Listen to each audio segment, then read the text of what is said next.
Saudações, habitantes do mundo dos 12. Para quem não sabe, está acontecendo a segunda edição do evento de expedições. Não vou explicar a fundo aqui, mas vou deixar na descrição do vídeo o link para a notícia oficial que explica tudo sobre esse evento. Basicamente, é um passe de batalha onde você deve derrotar diversos chefes de calabouços que foram muito bufados. São calabouços de nível baixo que foram readaptados para uma experiência late game. O inimigo da vez é o Mob Esponja, uma expedição tão perigosa quanto essa brincada de direitos autorais que a Ankama lançou nesse monstro. Vamos lá, achei essa expedição razoavelmente difícil. Primeiro, todos os monstros são invulneráveis e eles vão se manter assim por toda a luta. Seu objetivo não é derrotar os monstros, seu objetivo é derrotar apenas o Mob Esponja, similar ao que acontece no calabouço do Capitão Meno. Só que lá os monstros morrem de tantos em tantos turnos por conta própria. Aqui não. O Mob Esponja tem 100% de resistências em todos os elementos. Para remover essas resistências é bem simples. Cada linha de dano que você causa em um inimigo comum remove 1% de certa resistência. Além disso, todo dano que você causa nos monstros é refletido no Mob Esponja, mas no elemento do monstro que você golpeou. Então, se você causa danos de água no Pesque Laranja, o Mob Esponja sofre danos de fogo e perde resistência de fogo. Ele vai sofrer bem pouco dano, porque inicialmente ele tem muita resistência. Mas, conforme sua resistência vai baixando, essa reflexão de danos vai aumentando. Se você causa 2 linhas de dano ao mesmo tempo, remove 2%. 3 linhas, remove 3%, e etc. Mas a resistência que ele perde está ligada ao monstro. Se for um Pesque Laranja, ele perde resistência de fogo. Se for um Pesque Azul, ele perde resistência de água. Se for um Pesque Verde, ele perde resistência de terra. E se for um Pesque Branco, ele perde resistência de ar. Vocês talvez tenham notado que há 4 peixes para os 4 elementos e também o Mob Esponja, o que totaliza 5 inimigos. Isso quer dizer que se você fizer essa expedição em um grupo de 4, você ainda assim enfrentará 5 inimigos. Portanto, deixo aqui minha recomendação para não fazerem essa expedição em um grupo de 4 jogadores. Essencialmente, você vai lutar contra um monstro a mais, e ainda tem a invocação para te atrapalhar. Que invocação, Golden? O Pesque Palhaço é uma invocação do Mob Esponja. O Pesque Palhaço sofre danos sim, ao contrário dos outros Pesques.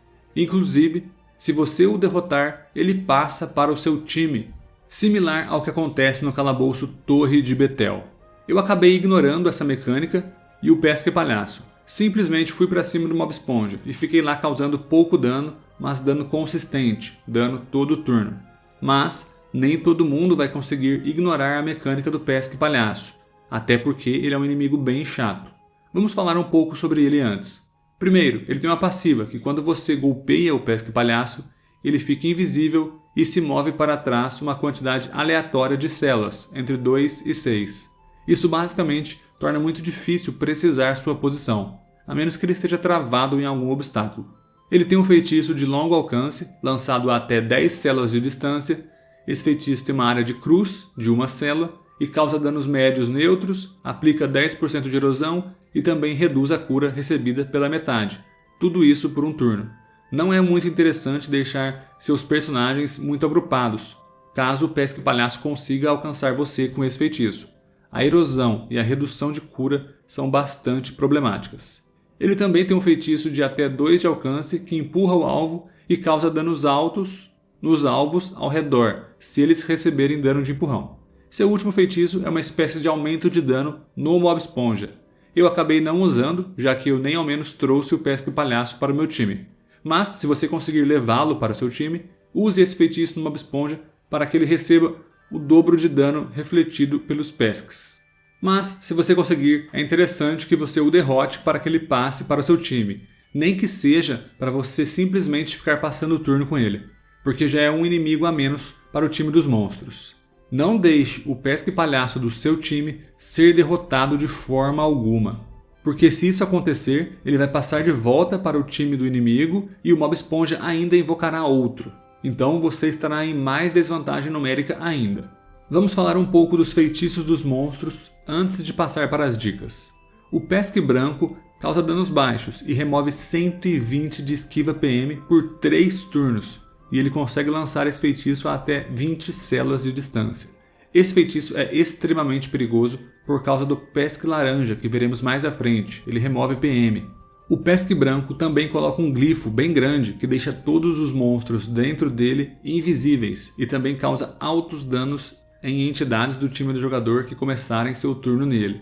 Ele usa esse glifo a cada 4 turnos, então ele usa no turno 1, depois no turno 5 e assim em diante. Por fim, ele consegue remover muita agilidade por 2 turnos de entidades do time do jogador, que estejam em uma área quadrada de 4 ao redor do Pesque Branco. Além disso, os monstros nessa mesma área ganham 150 de bloqueio e fuga. O Pesque Azul é um usuário de build de crítico. Mantenha-o afastado a todo custo. Ele tem um feitiço no corpo a corpo que causa altos danos e dá para ele mesmo 20% de crítico. Se ele critar com esse feitiço, o dano passa a ser algo em torno de 2000 e ainda deixa o alvo incurável, porém não ganha crítico caso tenha critado. Ele tem outro feitiço de curto alcance, de até 3 células de distância, que causa danos médios de água, remove até 3 PMs e também aplica o estado incapaz de bloquear no alvo. Seu último feitiço remove muita sorte das entidades afetadas e dá muito crítico para os monstros afetados. A área é uma área muito estranha. É um retângulo de 3 por 11, para onde ele está olhando, como se fosse um grande tapetão para frente, de 3 células de largura. O Pesque Laranja é um dos mais perigosos na minha opinião. Da mesma forma que o Pesque Branco tem o glifo que deixa invisível, o Pesque Laranja coloca um glifo de cruz embaixo de todos os personagens, de alcance global, e esse glifo remove até 10 PMs e aplica o estado gravidade nos alvos. E se você terminar o turno em cima do glifo, você recebe 30% de erosão por 2 turnos e também altíssimo dano de fogo. Se você conseguir sair do glifo, você recupera seus PMs e sai do estado gravidade. Mas o difícil é sair do glifo, já que ele pode remover até 10 PMs. É imprescindível que você saia do glifo e tire outros personagens que não consigam sair do glifo. Além disso, ele tem um golpe ofensivo de curto alcance que causa bons danos de fogo. Como todos os outros pesques, o Pesque Laranja também tem um feitiço que remove atributos nossos e dá buffs aos inimigos. O do Pesque Laranja é global, ou seja, não há como escapar. Ele remove muita inteligência das entidades do time do jogador e ainda dá muito dano aos monstros. Por fim, o último pesque é o verde. Ele causa danos médios e remove PA em linha reta até 5 de alcance. Aplica um veneno e uma cruz de uma célula em até 10 de alcance. E seu último feitiço remove muita força de entidades do time do jogador que estejam a até 3 células de distância do pesque verde. E também dá muita potência para os monstros inimigos na mesma área. Como vocês podem ver, não há um único monstro que seja tolerável. Todos são perigosos ou bastante incômodos. Agora vamos falar dos feitiços do Mob Esponja. Ele tem um feitiço de longo alcance, lançado até 16 células, que envenena e aplica um estado chamado Scrub, que fica com um ícone de água em cima do personagem. Esse estado tem relação com seu próximo feitiço, que só pode ser lançado a até 2 de alcance. Esse feitiço causa danos médios e reduz a cura recebida pelo alvo em 70%. Além disso, se o alvo estiver no estado Scrub, ele é desencantado, empurrado 20 células e ainda sofre altíssimo dano de terra, coisa de mais de 1000. Seu último feitiço se cura em 10% da vida máxima no turno atual e no próximo turno, intervalo de relançamento 4 turnos. Esse feitiço de cura pode atrasar e muito sua luta, uma vez que o Mob Esponja começa com 100% de resistência em todos os elementos e vai perdendo de 1 em 1. Basta manter o Mob Esponja longe ou até mesmo travado pelos seus próprios aliados, como eu fiz, para que ele se torne inofensivo.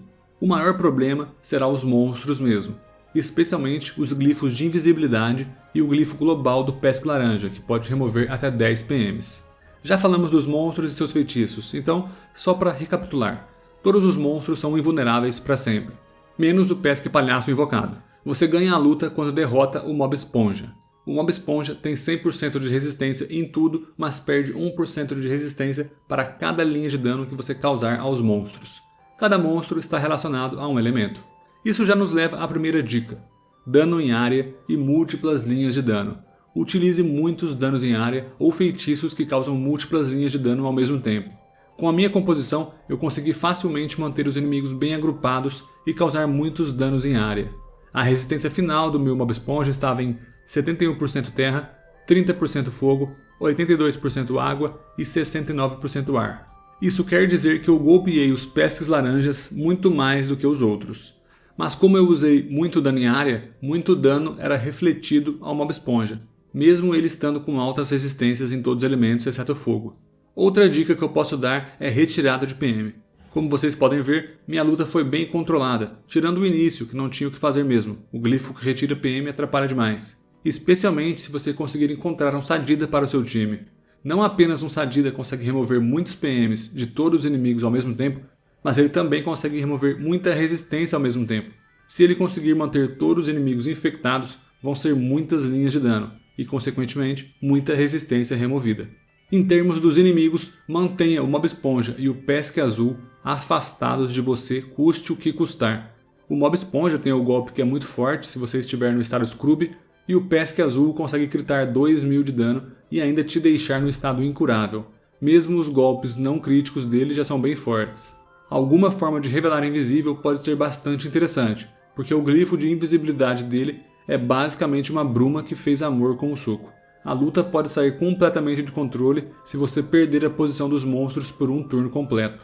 Outra dica importante é que o Mob Esponja tem 0 de resistência a empurrão. Então, se você montar um time inteiro focado no empurrão, você talvez consiga blitar o Mob Esponja, embora não vá ser nada fácil, porque os monstros não vão facilitar para o seu lado.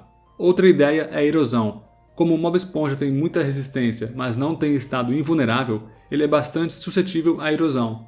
Se você conseguir manter a erosão aplicada nele por bastante tempo, a cura dele vai ser cada vez menos significante e também agiliza para o seu lado, quando a vida máxima dele baixar bastante. Outra dica é, não esqueça de tentar fazer o Pesque Palhaço vir para o seu time e mantê-lo vivo a qualquer custo. Eu acabei não conseguindo passar ele para o meu time porque minha luta foi muito rápida, apenas 5 turnos. Se a luta se alastrasse mais, eu precisaria passá-lo para o meu time, com toda certeza. Mas ele consegue aumentar muito o seu potencial de danos no Mob Esponja, devido a um de seus feitiços. Classes que conseguem buffar PM, empurrar ou atrair são muito bem-vindas, para sair do perigo do glifo vermelho global o mais rápido possível. Pisar no glifo é ok, mas terminar o turno em cima do glifo é muito arriscado. E cuidado ao pisar no glifo, pois você pode perder todos os seus PMs. Minha última dica é não fazer essa luta em grupos de 4, e nem em grupos muito grandes. Eu diria que 5 ou 6 é o ideal. Com 4 é ruim porque você luta contra muitos inimigos a mais. Com mais de 6 é ruim porque os monstros são o maior perigo aqui. Então você estaria lutando contra muitos monstros. Eu sei que muita gente vai sofrer bastante nessa expedição. Não desistam. Persistam que uma hora a vitória vem. Assistam e reassistam esse vídeo caso necessário. Tem bastante informação importante e talvez você não absorva tudo de uma só vez. No mais, era isso que eu tinha para dizer. Boa sorte, aventureiros! Então é isso, rapaziada. Gostaria de agradecer do fundo do meu coração os membros do canal. Eles estão desfilando aí embaixo na tela. Muito obrigado por apoiarem o canal, por ajudarem a manter esse sonho vivo. E se você quer fazer parte dessa turminha da bagunça aí, confira o primeiro link na descrição do vídeo, onde eu apresento os benefícios para os membros do canal. De qualquer forma, se você gostou desse vídeo, peço encarecidamente que você deixe um like, deixe um comentário e se inscreva no canal. Tamo junto, GG!